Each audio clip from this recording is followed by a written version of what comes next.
આજે આપણે સિમ્પ્લિફિકેશન એક કોન્સેપ્ટ જોયા છે કે વર્ગમૂળની અંદર તમને ઘન આપેલો હોય સરવાળામાં તો કઈ રીતના થાય. તો અહીંયા જો એક એક્ઝામ્પલ છે કે 1નો ઘન પ્લસ 2નો ઘન પ્લસ 3નો ઘન એનું વર્ગમૂળ લીધેલું છે. અથવા એને આવું કહી શકાય કે 1નો ઘન પ્લસ 2નો ઘન પ્લસ 3નો ઘન એની 1/3 ઘાત બંને સરખું જ થયું. તો આપણે સોલ્વ કરીએ તો અહીંયા 1નો ઘન થશે 1 પ્લસ 2નો ઘન થશે 8 અને 3નો ઘન થશે 27 અને એનું વર્ગમૂળ લઈએ.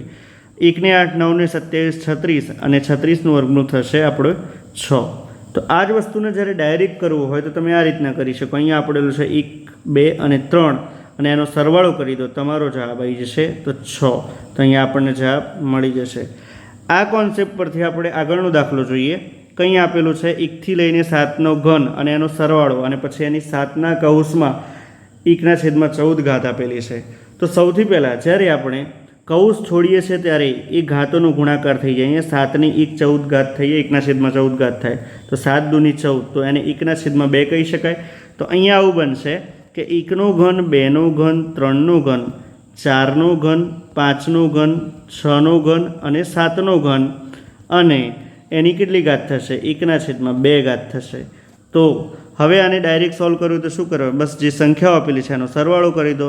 1 + 2 + 3 + 4 + 5 + 6 + 7 તમે સરવાળો કરશો તો 28 જવાબ આવશે આપણો. તો જો આ કોન્સેપ્ટની અંદર તમને ખ્યાલ આવી ગયો હોય તો જે નીચેનો એક્ઝામ્પલ છે 1થી લઈને 10નો ઘન એનો સરવાળો અને પછી એની 1001/2002 ઘાત છે તો એનો જવાબ તમે કોમેન્ટ બોક્સમાં આપો.